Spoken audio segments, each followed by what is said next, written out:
Well, it seems there's this restaurant, Blue Lagoon, on 3rd Street near downtown. Well, Mr. Fujiyama, the head of the Katana gang, this is where he's been hanging out. What does katana mean? It means Japanese sword.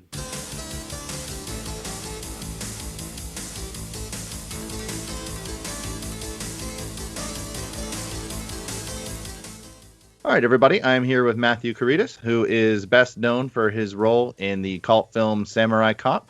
But not to sound like a broken record here, because for everybody that listens to my interviews, they know that I start every one of these things the exact same way, and that's that you could do a lot better job of telling us about you than I could. Could you just tell us a little bit about yourself? Then or now? Let's start with then, I guess. I don't know how many people have followed some of the interviews that I've done over the years, but that Samurai Cop was probably the first opportunity for me to have a leading role. So when I came in and interviewed with Amir for the part, he was doing that Lethal Weapon type action movie, and he felt I had that look that he wanted, tall guy, long hair, whatever, in shape.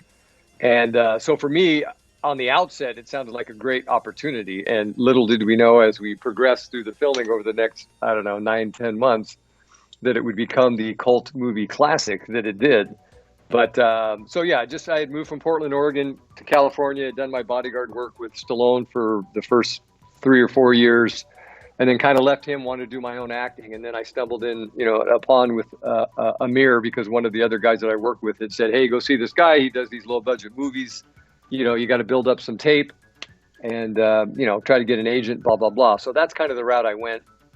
After we filmed that, I didn't stay in the business that much because I had my daughter and I just went out and worked and just kind of disappeared. But that's kind of there was a mystery behind, where I left and when, where I went to, but it wasn't intentional. But yeah, to say that the first film here, to say it was an independent film would, be an understatement, correct? Yeah. Drop it.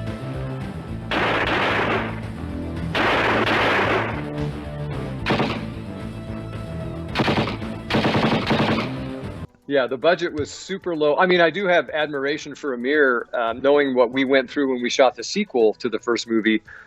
He had very little money. I think the rumored budget on Samurai Cop 1 was about 30 grand.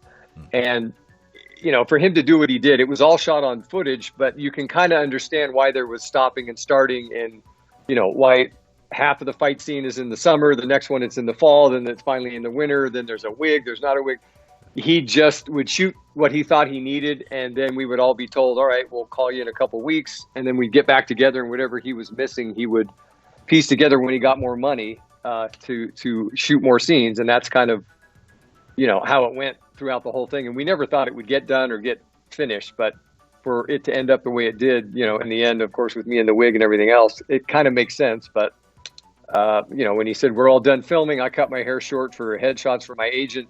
And then he calls me back 3 months later and says, come on in. And my hair is short. And he goes, what have you done? We have more to film. And I said, you told me we were done. So anyway, that's how the wig ended up coming into it. So it was quite a journey and it was extremely low budget. But I mean, it's fun to look back on it, but not knowing that it would become this, where I do plethora of interviews for over the last 6 years and everything else, just because of that one little, independent film that he wanted to put together that he done, he did that regularly, but Samurai Cop just happened to turn into that crown jewel. Good job, guys. Call for a celebration. You got it. I'll see you back at your place.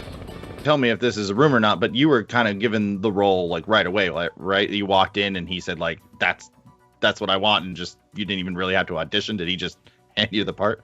Yeah, and I mean, I'm not being braggadocious, but I think he was looking for a certain type, and I don't know if it was Mel Gibson. When Mark Frazier walked in, it was almost the same thing with him too, the guy that plays Frank Washington. So yeah, for me, I just think he just thought, this is perfect. You're exactly what I'm looking for. And then he had given me the script and said, take a look at it. If you want to change anything, we can do that, which of course never happened. Because the dialogue, as I read it, I was looking at the nurse scene and I'm like, this is ridiculous.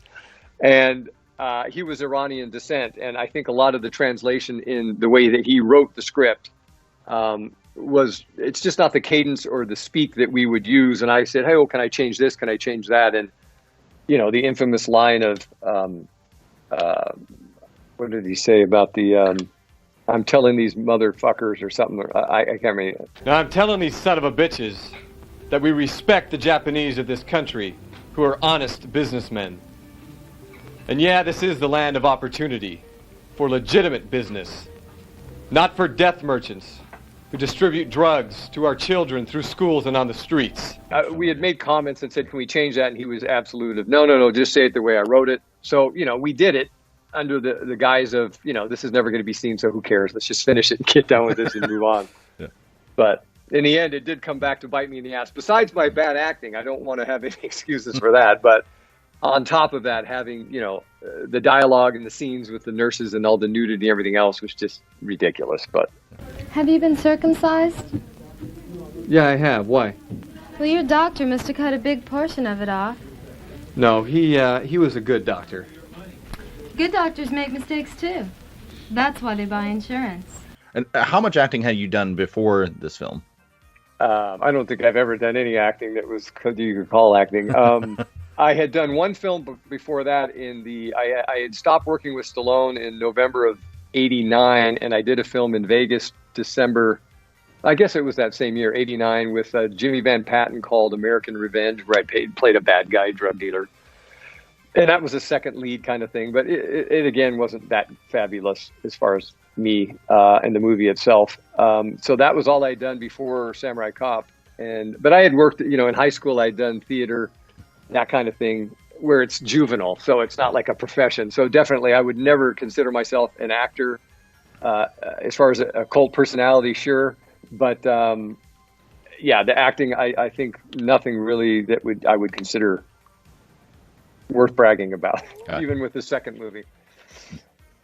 50 years or 25 years later, whatever it was. And I put this on social media, and I said, for everybody that gets it, I don't need to say anything more, and for people that probably don't get it, I said, please check this out, because you want to see this. Like, how would you best describe Samurai Cop to somebody that's never seen the film? You mean as a movie itself, or what it's become? I mean, the best. Yeah, the best thing I tell people when they always say, because some people now, and it's just ridiculous, for the last 6 years, even in my real world, where years ago no one knew who I was, never knew about Samurai Cop. As YouTube came to fruition and clips started showing up, it gathered that cult following. And the reason that it gathered is because people were into really horrible movies that were so bad, they're just hilarious, like The Room and those kind of movies, which I didn't know about even myself until all this started 6 years ago when I became aware of the cult following. But it's just, it was just a Lethal Weapon, low budget ripoff. And but what is amazing when you watch it is that almost every scene, either technically or acting or visually, something is just so absurd and ridiculous, you just crack up. So that to me has been fun over the years, because from a distance, I used to watch on IMDb comments, because whatever happened to that movie I did a long time ago. And I would see people talking about the movie and how it's so sad that the lead actor, Matt Hannon, had died. And I wonder why this happened in this, and I wish we could have talked to him. And I really didn't get involved and interact. My daughter, as she got older, would tell me, Dad, you should let these people know you're alive, and kind of talk about how crazy the movie was. But so that's kind of how it developed. But I mean, to describe the movie, I think it's just for some people, you really have to have that niche where you love those movies that are just so ridiculous. Like it's like a telephone game. You tell somebody and they watch it, and they just, dude, come here, you got to come over tonight, you got to see this movie. And that's what I was getting at when I go to Trader Joe's now or Whole Foods. People go, hey man, and I have my mask on, and they go, are you Samurai Cop? And it just blows me away, even with the mask on. But I mean, I still look the same with obviously less hair, but it's just that cult following for people that really just love movies that are just so ridiculous, because it wasn't done intentionally. It was really, he was trying to make a good movie. I was thinking I was doing great acting, and when you watch it, you're just like, oh my God, this is just horrible. And then you just laugh along. And I've done that over the years too, at screenings and meeting with people, doing these interviews, and just hearing their points of view of stuff. It's just funny to me, and I don't take myself too seriously, like my co-star in the sequel, Tammy Wiseau, who thinks he's Marlon Brando, but that's a whole another thing to go down. You got that wrong, Joe. And now there is no more room for words, Joe. What was it like working with Amir, and did that relationship change at all as things went along? In the beginning, no. I mean, we all followed his directions, but when we really started seeing things weren't going to really turn out like what we thought, because we're all, again, trying to get footage and tape of good performances, we started realizing, oh my God, this isn't going to be that great. But Amir was an amazing man. I don't take anything away from him. I appreciate the opportunities that he gave me. Very sweet, kind man. I stayed in touch with him over the years until I think he passed, I don't know, 6 or 7, 10 years ago. But great guy. And I mean, he was good at making money with very little budgets. He would take this movie. I think this movie even sold at the AFM to some guy over in Europe for $60,000-$70,000. So he doubled his money. So, you know, God bless him for being able to do that. But yeah, really good dude. And because of this movie, I've been invited to travel to Spain and Barcelona, London to premieres and so on and so forth, and meeting with people that I never would have done. You know, I was happy with my life, what I'm doing now. So it's just kind of fun to have that little extra thing in my life that, even like I said, going to the grocery store pops up unannounced. It's just funny to laugh at after, 25 years, 30 years later. If Akamura is here, then we'll arrest him. And we'll have a solid case against the Katana gang for hiring 4 assassins to kill a policeman. On the other hand, if it's the wrong house, then we'll apologize to the owner. We had talked a little bit about the reshoots earlier. Now, did some of those take place in Amir's office? Yes. Yeah, he had a home in Silver Lake, which doubled for his editing bay and his office. So yeah, once we needed to do pickup shots, or like the scene in the restaurant where he didn't do a reverse shot of me, I would sit there and talk to a lamp, and he would just set the camera up, and nothing matched in the background. But again, it's just him as a filmmaker saying, I have to finish this because I got to get it done. I don't care anymore. You start compromising your quote artistic integrity just to get something done. So yeah, there was many of the shooting scenes you see in there with the bad guys. Mark and I, we did a lot of scenes in that house talking to various pieces of furniture and just to get and I think even my long monologue I give, I was so pissed that I didn't even, you can just see I'm dead eyes, and I'm just like, I'm telling you, fucker, I just dumb line delivery just to get it done and get out of there, which is disrespectful to Amir, but looking back on it, but it adds to the nonsense of the movie, I guess now. There were times where he did ADR just himself, right? And because there were times where it's not your voice even coming out of your mouth. Yeah. I remember going down to the studio, and he was doing that because we would, they do the countdown like you normally do, and I would say some lines, but apparently none of us were available, and he was dubbing Mark's voice, and you can tell when it's him. Hey, wait a minute. I want to talk to you. In no way we go under Fujiyama's flag. Hey, wait a minute. Stop.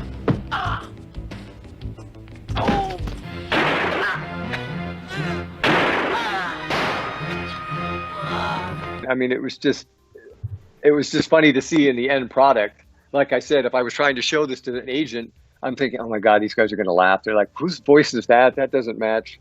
But yeah, he did it. And again, it's just him trying to, finish the film and get it done. Hey, preacher. Yeah? You and I got nothing to do. Let's fuck. Shut up. So you finished the film and everything. When was officially like the first time that you saw this movie? Because I know you said you would randomly check IMDb to say, that movie that I made, so many years ago, this many years ago, whatever. When do you remember actually seeing this film in its entirety? He had given me a coded copy, with the time code on it. Probably, I think the last scenes that we shot was January of 1991. We started in June of 90. And then I cut my hair in November of 90, and then we finished the last scenes, fight scenes and everything else with the wig on in that January of 91. So I think probably by just before it went to the Film Art, which I think is in March or April, I saw the full film then. And then I don't think it was ever released anywhere in the States, anywhere, even on video. I think it went right to whoever bought it at the Film Art, which was supposedly somebody in, I didn't even want to fathom a guess of who was it, but they owned the rights to it. And then from there, it started showing up and making its way back here in different versions, pirated, whatever, until Greg Hatanaka, the director of the second movie, redid it, digitally remastered it. I don't know if you've seen that, the DVD version of Samurai Cop. Blu-ray was really clear. And that's when we really started laughing, because in the restaurant scene, the high def was so good, you can see Robert Zadar's script sitting there under the table, or not Robert Zadar, Gerald, the guy that plays the big boss. I can't remember his name. Sorry, I had COVID fog from the COVID. But anyway, that's where it was fun to, and you can actually see in that same scene also me coming down outside behind them and not realizing they were filming, and then I jumped back out of the frame. So that's what I love seeing, with that thing really blown up into high def, seeing extra things that you couldn't see before that were probably blurry from the 35 millimeter print. Stay back. This guy's mine. When you mentioned, 6 years ago, you kind of not come out of hiding, because you said you weren't hiding. It was just you went on with your life. But what was that like to you went on Red Letter Media, you went on a bunch of sources, and now you're talking to guys like me. What was it like, kind of coming back into the spotlight for a movie that you did and just kind of put on your back burner? Yeah, it was kind of a wave, because like I said, my daughter had kept telling me, Dad, just let everybody know you're alive. And I used to do, like I said, stand-up comedy here at the Comedy Store. Andrew Dice Clay was a friend of mine. I met him through Sly. So anytime I did a comedy performance, I would usually videotape it. And so what I did was I set my camera up in my kitchen. I just come from the gym, shirt off, and I just said something like, hey, everybody, it's me, Samurai Cop. I'm still alive, blah, blah, blah. If they ever want to do a sequel, whatever. And I sent that to my daughter. And I said, hey, is this something that you would want me to do? Is this what you're talking about, that I should upload someday to YouTube to kind of talk with fans and answer questions? She just took it and uploaded it. And within 2 hours, it went, I honestly, it just went around the world. I started having my phone go off with alerts, because I guess whatever you upload on YouTube with an email, that's the home address or whatever. They're like, oh my God, Christ is risen. Where have you been? We thought you were dead. And I had dug into a little bit about that. I had legally changed my name from Matt Hannon to Matt Karedas in 1994, just because I wanted something a little bit more ethnic. I mean, I'm Greek, and I just thought, oh, this Hollywood's all about tribes, the Jewish people, the Italians, the Greeks, Jennifer Aniston, So I thought, oh, maybe that'll attract some casting director. So that was the only reason I changed my name. So when people started to look for me, when Samurai Cop began to get that garner the cult following, they were looking for a Matt Hannon, and they found a guy in California that was a carpenter on the movie sets that had died, and he was about my same age. So they just thought, oh, that must have been him. He's dead. So for me to come on and do the video, it just was so quick. People just reaching out, oh my God, I love this movie. And then Greg Hatsanaka reaching out saying, hey, I want to do a sequel. So to me, it was kind of overwhelming and fun, because I thought this would be cool if we can get everybody back together and do a sequel 25 years later. Maybe for the fans, they think it was great. I had no intentions of wanting to get back into acting, because as you can see, even in the sequel, I still suck. But I thought it would be fun. So to me, it was just a really odd 5 years as we shot the movie. And then I ended up, like I said, traveling around, going to the UK premiere, the one in Spain, Madrid, at a film festival. And today, like I said, as things have keep going on, there's a video game that this guy's making, a retro video game of Samurai Cop, which I've seen. It's hilarious, and it's fun. It's the old style Sega, levels, this, that, and it's, little things, wig popping on, extra point. Anyway, so it's just funny to see that nonsense going on and fans still loving it. And every day, like I said, it's still out there. And in the most random ways, people like yourself, and even when I was over in Europe, people have contacted me and wanted to do interviews. And I don't mind going over the stories, but to me, I get pleasure by hearing other people's experience of how they came about it and what they think of it. To me is fun. And that's awesome, that like you're able to like appreciate it, in that sense, because I love the film. I love showing it to people, and introducing them to it, because it's a blast. It's a lot of fun to watch, top to bottom. And what is it in the context when you let people know? Are you doing, like I said, is it more or less, you guys got to see this, it's hilarious? Is it a niche friends that are into that kind of thing, or could you show it to anybody? The random person, I think, would look at it and go, what is this? This is a piece of crap. But you, that's what I'm saying. What is it that makes you want to share that? Is it just because it's one of those things? Yeah, I tend to like, a lot of those movies, like, it's hilarious, cult movies, B movies. And like, if people who know me, they I say like, hey, you got to see this movie. And I kind of leave it at that. They know what they're kind of getting into. Yeah. Not for everybody. There's a select audience of people I know that is gonna appreciate seeing. As long as there's alcohol involved or something where you're just coming to have fun, then I said, please recommend it to people. But otherwise, I don't tell them about it. But yeah, once again, I really appreciate you taking some time to talk with me. I'm a big fan of the movie. I'm a big fan of you. So yeah, Thank you very much. I can't thank you enough. And yeah, you have a great rest of your night. And once again, really appreciate it, man. You bet. Thank you.